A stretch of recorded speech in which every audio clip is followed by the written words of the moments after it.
Hello student, मैं संजय चौहान। आज हम बच्चों क्लास 6 का लेसन नंबर 4 मानचित्र जो टॉपिक है उसके बारे में अध्ययन करेंगे। बच्चों, मानचित्र क्या होता है उसके बारे में पढ़ेंगे, क्योंकि आपके जो पुस्तकें हैं उसके अंदर विभिन्न प्रकार के विश्व के मानचित्र हैं, भारत का मानचित्र है, महाद्वीप जैसे एशिया का है, यूरोप का है, इसके अलावा जो राजस्थान है उसका भी मानचित्र आता है। तो ये मानचित्र होता क्या है, ये बनाया कैसे जाता है, इन सब के बारे में हम बच्चों इस वीडियो के अंदर पढ़ेंगे। अब हम सबसे पहले लेते हैं मानचित्र की परिभाषा। हम मानचित्र किसे कहेंगे, उसकी परिभाषा क्या है बच्चों? मानचित्र पृथ्वी की सतह पर या इसके एक भाग का पैमाने के माध्यम से चपटी सतह पर खींचा गया चित्र है। देखो, मानचित्र है वह पृथ्वी का हो या पृथ्वी के किसी एक भाग का हो, उसको पैमाने के माध्यम से चपटी सतह मतलब कागज के ऊपर या समतल कोई भी जगह है उसके ऊपर खींचा जाता है, उसी को हम क्या कहते हैं? मानचित्र। अब पैमाना हमेशा P/Q के रूप में होता है, P/Q के रूप में होता है, जिसमें P को हमेशा अंश कहते हैं और Q को हमेशा क्या कहते हैं? हर। अंश बटा हर के रूप में होता है। और P होता है वो होता है मानचित्र पर खींची गई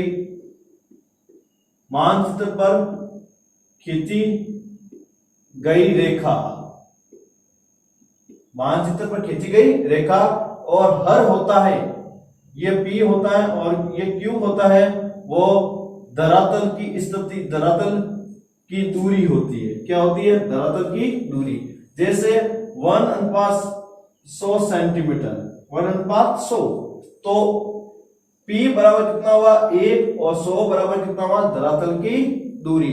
तो ये होता है बच्चों पैमाना। और इसी पैमाने के माध्यम से हम, जैसे कि हमने ये बनाया कि लगभग किसकी तरह का ये बना रहा हूं मैं, राजस्थान का ये मानचित्र बनाता हूं पैमाने के माध्यम से, तो क्या बनता है? मानचित्र।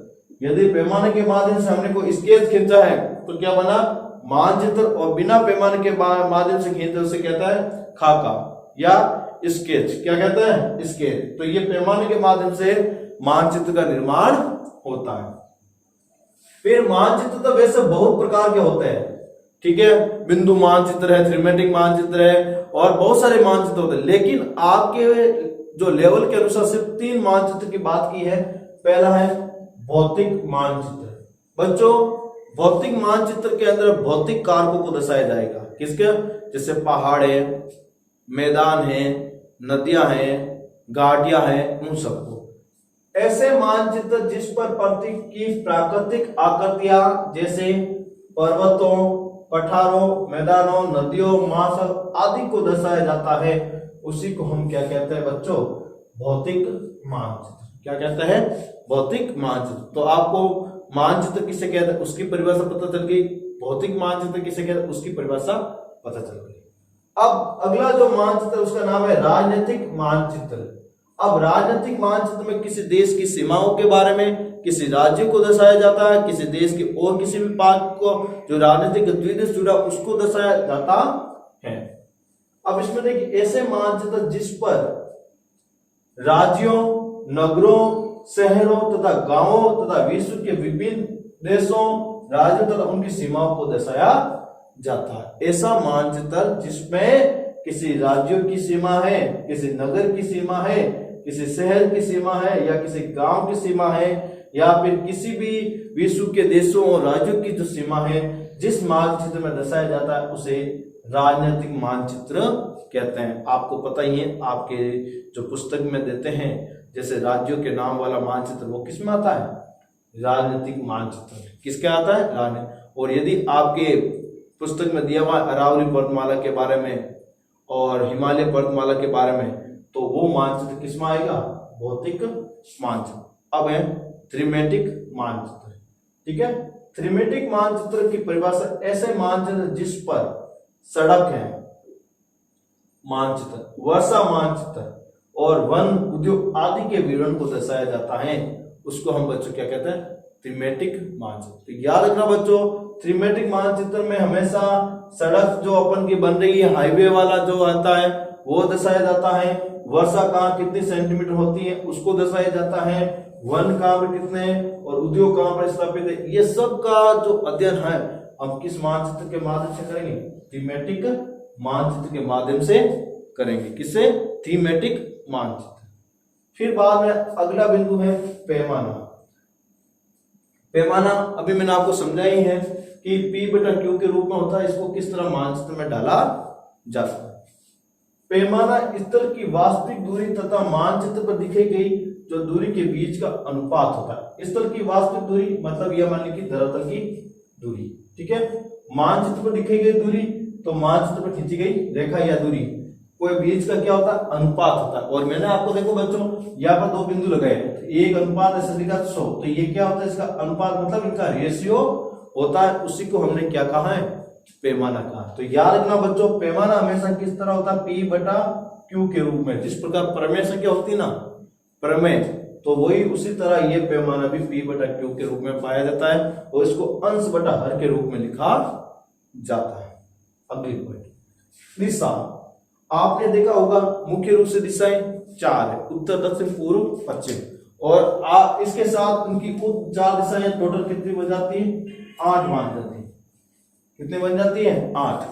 जैसे एग्जाम्पल के रूप में ये बना रहा हूं दिशा के बारे में, ये हो जाएगी 4 दिशा, उत्तर दिशा, ये हो गई दक्षिण दिशा,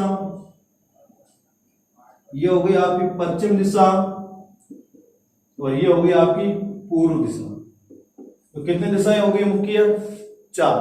अब इसकी उप दिशा, जैसे ये बीच में हो जाएगी, इन दोनों के बीच में हुई, इसका नाम क्या होगा? उत्तर पूर्व दिशा, ठीक है। अब इस दोनों के बीच में होगी तो क्या होगी? दक्षिण पूर्व दिशा।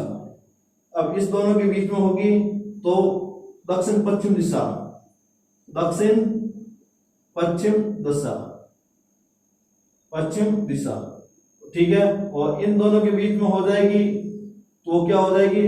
उत्तर पश्चिमी दिशा, उत्तर पश्चिमी दिशा। तो ये टोटल कितने हो गई? 8 दिशा होती है। कितने होती हैं? 8 दिशाएं। और बच्चों याद रखना, जो मानचित्र के अंदर है ना दिशा, हमेशा ये कौन सा आता है? बायां। कौन सा है? बायां। तो बाएं दिशा की तरफ यहाँ पर दर्शाया जाता है, वो भी किसके माध्यम से? एरो के माध्यम से। किसके माध्यम से? एरो के माध्यम। और उसके ऊपर क्या लिखा जाता है? एन। क्या लिखा जाता है? एन। तो याद रखना, ये कौन सा हाथ हुआ? दायां, और ये हाथ कौन सा हुआ?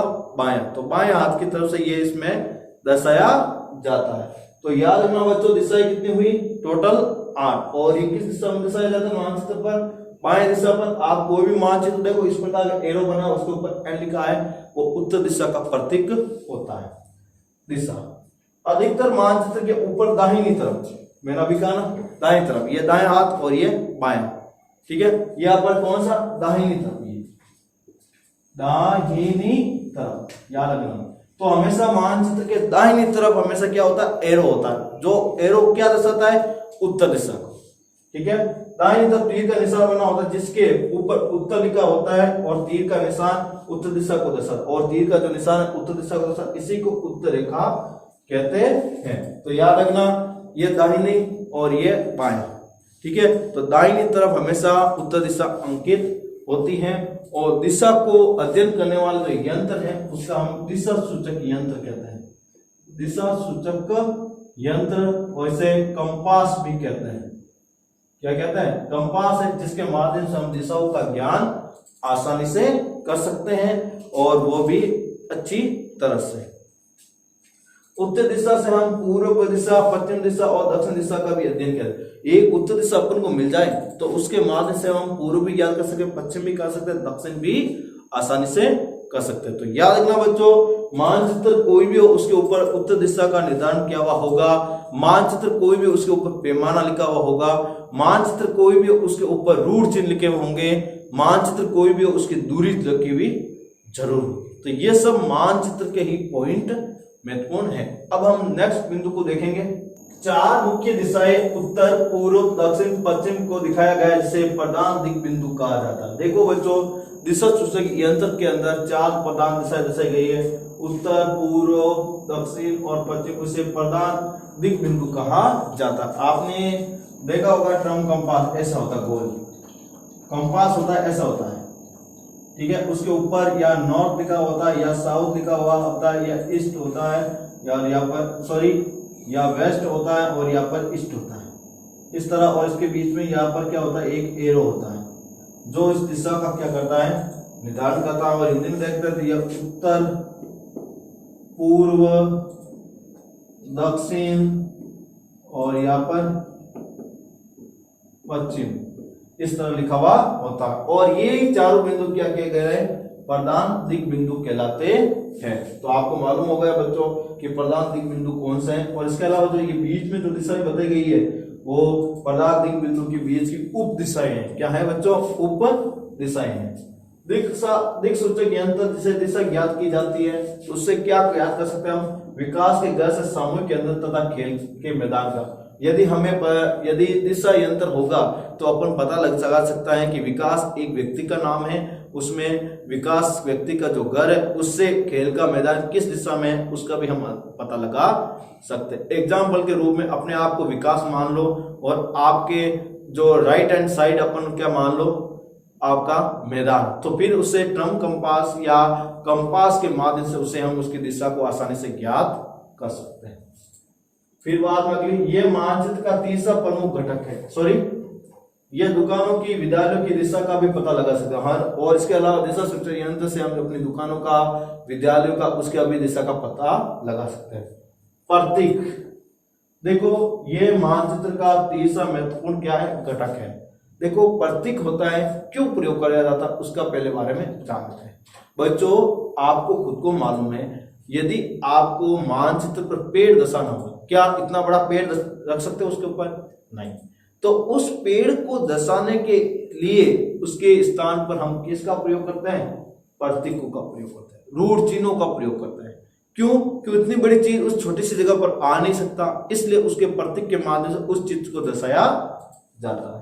किसी भी मानचित्र पर वास्तविक आकार या प्रकार के विभिन्न आकृतियों जैसे पुलों है, सड़कों है, वृक्षों को नहीं दर्शाया जा सकता। जैसे उनकी वास्तविक आकृति है, उनकी वास्तविक स्वरूप है, उतने बड़े को हम उस मानचित्र में नहीं दर्शा सकते, इसलिए हम उसको क्या दर्शाते हैं, रूढ़ चिन्ह। जैसे पुल का रूढ़ चिन्ह क्या है, इस तरह का, ये रूढ़ चिन्ह किसका हुआ, पुल का। फिर वहां में सड़क का रूढ़ चिन्ह क्या है बच्चों, आपको पूछ लिया जाए तो ये है आपका सड़क का रूढ़ चिन्ह। और फिर आपसे पूछते पेड़ का रूढ़ चिन्ह क्या है, तो ये देखो बच्चों आपकी किसका रूढ़ चिन्ह हो गया, पेड़ का रूढ़ चिन्ह हो गया। और फिर और भी बहुत सारे रूढ़ चिन्ह है, जैसे एग्जाम्पल के रूप में नदी का रूढ़ चिन्ह, तो ये नदी का रूढ़ चिन्ह, ये किसका हो गया, नदी का रूढ़ चिन्ह। और फिर बाद में और भी बहुत सारे ऐसे रूढ़ चिन्ह है, जैसे ये अपन ले रहे हैं तो ये रेलवे लाइन का रूढ़ चिन्ह, रेलवे लाइन का रूढ़ चिन्ह। तो इस तरह ये जो रूढ़ चिन्ह है उसका हम प्रयोग करते हैं। फिर इसके अलावा हम जो सीमाएं हैं उसके लिए भी करते हैं, जैसे ये डार्क ज्यादा है और टच है डार्क ज्यादा है तो हम अंतर सीमाओं के लिए लेते हैं। और फिर टक टक टक है तो राज्य सीमाओं के लिए लेते हैं। तो अलग अलग प्रकार के रूढ़ चिन्ह है, वो हमारे चाहे राजनीतिक मानचित्र हो, चाहे भौतिक मानचित्र हो, चाहे थीमेटिक मानचित्र हो, इसके अंदर दर्शाए जाते हैं। और प्रतीक का प्रयोग हमेशा सिंबल के माध्यम से या कोई भी हो वो मानचित्र में देखने को मिलते हैं। उसके स्थान पर रूढ़ चिन्हों का भी प्रयोग किया जाता है और प्रतीकों के स्थान पर जो रूढ़ चिन्ह है उसका भी उपयोग किया जाता है। और आप जब बच्चों क्लास 11 के अंदर आओगे, जब प्रैक्टिकल बुक्स या प्रायोगिक कार्य करोगे, उस समय इस मानचित्र कौशल के बारे में आपको विस्तार से जानकारी दी जाएगी। रूढ़ चिन्ह क्या है, आपको रूढ़ चिन्ह कैसे बनाए जाते हैं, पैमाना का माध्यम से सवाल को कैसे सॉल्यूशन किया जाता है, पैमाने के माध्यम से मानचित्र किस तरह हम बना सकते हैं, वो सब आप जब 11th क्लास में ज्योग्राफी लोगे उस समय आपको अध्ययन करवाया जाएगा। अब है रेखा चित्र।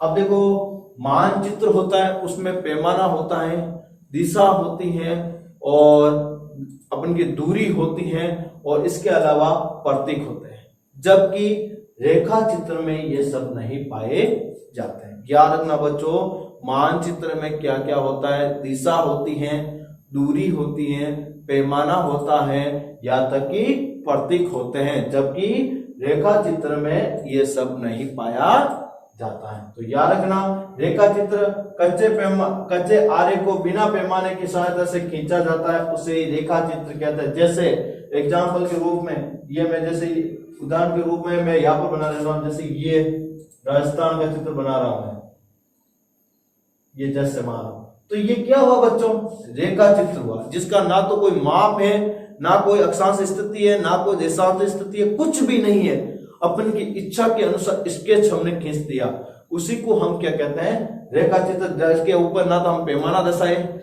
ना उसकी दूरी दर्शाई, ना हमने उसकी दिशा दर्शाई, कुछ नहीं दर्शाया, फिर भी हमने उसका बनाया, तो वो क्या बना, रेखा चित्र। फिर है खाका, एक छोटे क्षेत्र को बड़े पैमाने पर खींचा गया मानचित्र। एक छोटे से क्षेत्र को बड़े पैमाने, जैसे कि एग्जाम्पल के रूप में आपको एक मान लो कमरे की जगह है और आपने इतना बड़ा क्षेत्र पर दर्शा दिया, तो वो क्या हुआ, खाका हुआ। क्या हुआ, खाका हुआ। मानचित्र के अंदर यदि बच्चों अपन देखते हैं तो आपने मुख्य जो बिंदु पड़े उसके अंदर आपने देखा कि एक तो आपके दूरी यानी पैमाना होता है, क्या होता है, पैमाना होता है। फिर उसके अंदर दिशा होती है, क्या होती है, दिशा होती है। और तीसरा क्या पढ़ा हमने, प्रतीक होते हैं। क्या होते हैं, प्रतीक। ये मानचित्र के लिए बच्चों अति आवश्यक बिंदु है, अति आवश्यक बिंदु है। देखो दूरी या पैमाना काफी बार बच्चों आपसे पूछ लिया जाता है कि पैमाना कैसे बनाया जाता है, पैमाना का रूप क्या होता है, पैमाना को शॉर्ट में किस तरह लिखा जाता है, वो सब। तो यदि हम पैमाना की बात करें, पैमाना आपको मैंने थोड़ा बहुत पहले बताया था कि पैमाना धरातल की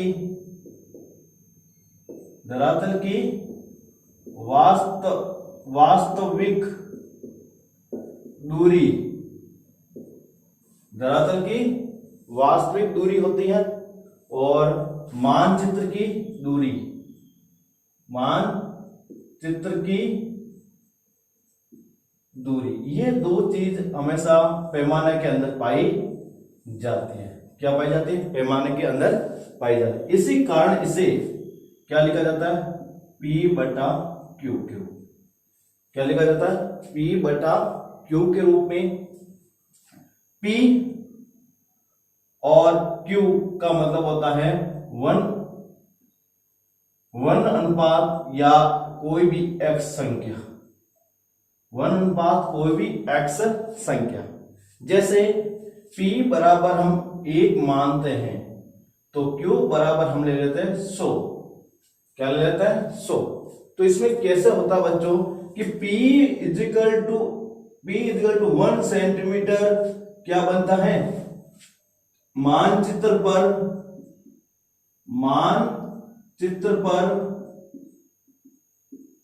स्थित दूरी, मानचित्र पर स्थित दूरी। और Q इजिकल टू 100 है, तो Q इजिकल टू 100 बराबर धरातल की वास्तविक दूरी, ये होती है।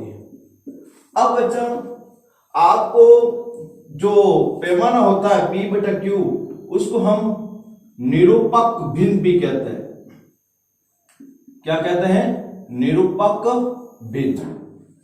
क्या कहते हैं, निरूपक भिन्न। वो हमेशा P/Q में होती है, और इसका जो निर्माण या इसका प्रयोग होता है बच्चों, वो मानचित्र कौशल में किया जाता है। जैसे हम मानचित्र कौशल के अंदर अपन जब कभी भी एक मानचित्र बनाएंगे तो उसके अंदर जो इन तीनों प्रतीकों को दर्शाते हुए हम प्रयोग करेंगे। कौन कौन से, पहले हम पैमाना लेंगे, तो पैमाना लेंगे तो उसके अनुसार आपका यदि पैमाना दिया हुआ 1:100, 1:100, तो इसका मतलब यह हुआ कि मानचित्र की 1 सेंटीमीटर दूरी बराबर धरातल की 100 सेंटीमीटर दूरी, क्योंकि अनुपात की संख्या हमेशा बच्चों समान रहती है। क्या रहती है, समान। इसीलिए पैमाने को क्या कहता है, मानचित्र की 1 सेंटीमीटर दूरी, पैमाने के ऊपर धरातल की कितनी दूरी होगी, 100 सेंटीमीटर हुई। कितनी होगी? 100 सेंटीमीटर। यदि अपन इसमें किलोमीटर में लेंगे तो मानचित्र पर यदि अपन 1 किलोमीटर की दूरी, वहीं पर हम क्या कहेंगे, धरातल के ऊपर 100 किलोमीटर की दूरी। लेकिन 1 किलोमीटर क्या हम किसी कागज पर दर्शा सकते हैं? नहीं। इसलिए अपन को हमेशा इसको सेंटीमीटर से ही करना पड़ेगा। किससे करना पड़ेगा? सिर्फ सेंटीमीटर से ही करना पड़ेगा। तो सेंटीमीटर बराबर देखते हैं तो 1 सेंटीमीटर दूरी बराबर धरातल की कितनी है? 100 सेंटीमीटर दूरी। अब इसी के आधार पर मान लो, एग्जाम्पल के रूप में मैं आपको बताता हूं कि किसी दूरी, मान लो किसी दूरी ए बिंदु से बी बिंदु के बीच, ए बिंदु से बी बिंदु के बीच 50 किलोमीटर है। कितने किलोमीटर है? 50 किलोमीटर है। तो मानचित्र पर वो दूरी कितनी होगी? मानचित्र पर वो कितनी दूरी होगी? तो यदि अपन इस तरह अपन लेते हैं तो ये सब क्या लिखा हुआ है? किलोमीटर है। तो अपन को क्या लेना पड़ेगा कि 1 centimetre is equal to 10 kilometre मानचित्र पर दूरी। माना कि 1 सेंटीमीटर यदि मानचित्र पर दूरी है तो वो धरातल का कितना किलोमीटर दर्शाएगी? 10 किलोमीटर। कितना? 10 किलोमीटर। तो अब अपन को कितना किलोमीटर की दूरी बतानी है? 50 किलोमीटर। तो आप स्केल से माध्यम से 5 सेंटीमीटर यदि हम मापते हैं, कितना सेंटीमीटर मापते हैं, तो वो कितने किलोमीटर की दूरी बताएगा? 50 किलोमीटर की दूरी बताएगा ए और बी के बीच में। किसके बीच में? ए और बी के बीच में कितने बताएगा? 50 किलोमीटर। यदि हम इसके अलावा और देख लेते हैं, जैसे ए व बी बिंदु के बीच, यदि अपन 1000 किलोमीटर दूरी है तो आपको मानचित्र पर दर्शानी है। तो अपन को क्या करेंगे? 1 centimetre is equal to 100 kilometre. 1 centimetre is equal to 100 kilometre लेंगे। तो 1 सेंटीमीटर रेखा 100 किलोमीटर को दर्शाती है। तो 1000 में कितनी दर्शाएगी? 1000 बटा कितना होंगे? 100 बच्चों। तो कितना होगा? 10। कितने होंगे? 10।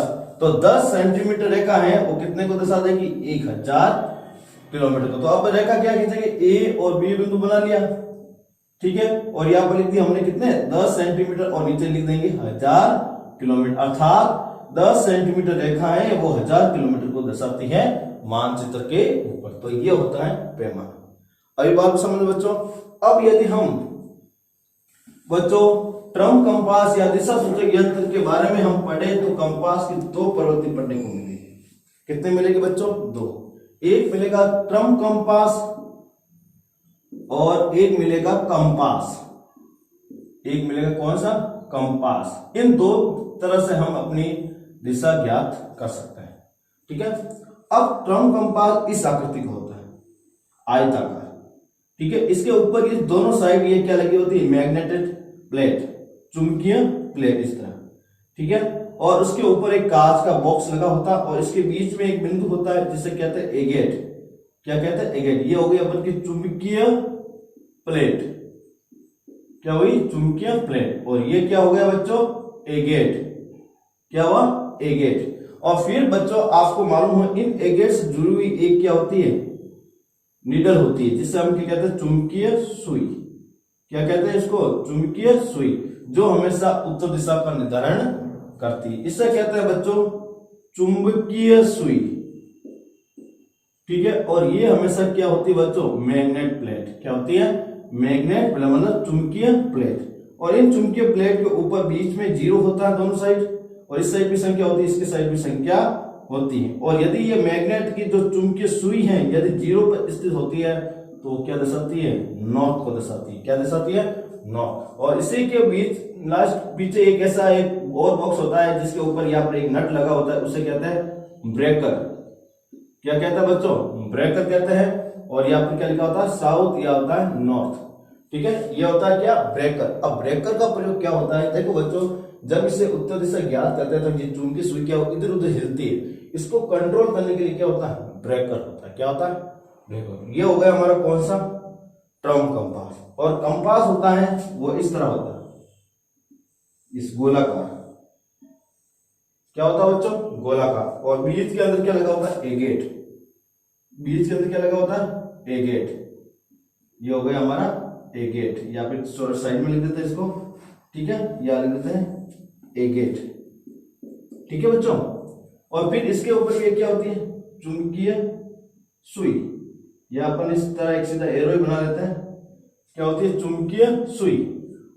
और उस चुंबकीय सुई का रंग कैसे कर देते हैं, यहाँ पर नॉर्थ लिखा होता है, यहाँ पर साउथ लिखा होता है, या ईस्ट लिखा होता है, और या वेस्ट लिखा होता है।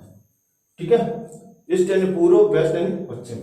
फिर इसके बीच के अंदर यहाँ पर क्या लिखा होगा, NW, और यहाँ पर SE, या NW नहीं बच्चों, NE या SE, और यहाँ पर SW, और यहाँ पर NW, ये लिखा होता है। और इसके बीच में बाद में यहाँ से 0 से शुरू होता है और 360 डिग्री लिखा होता है। कितना, 0 से शुरू होकर कितना लिखा होता है, 360 डिग्री इसके चारों ओर लिखा हुआ होता है। अर्थात ट्रम कंपास पृथ्वी की तरफ 360 डिग्री का मान बताते हैं। कितना डिग्री का, 360। और ये जो 4 दिशाएं, ये मुख्य दिशाएं होती हैं, क्या होती है, मुख्य दिशा, और ये सारी क्या होती है, उप दिशाएं होती है। टोटल 8 बन जाती है।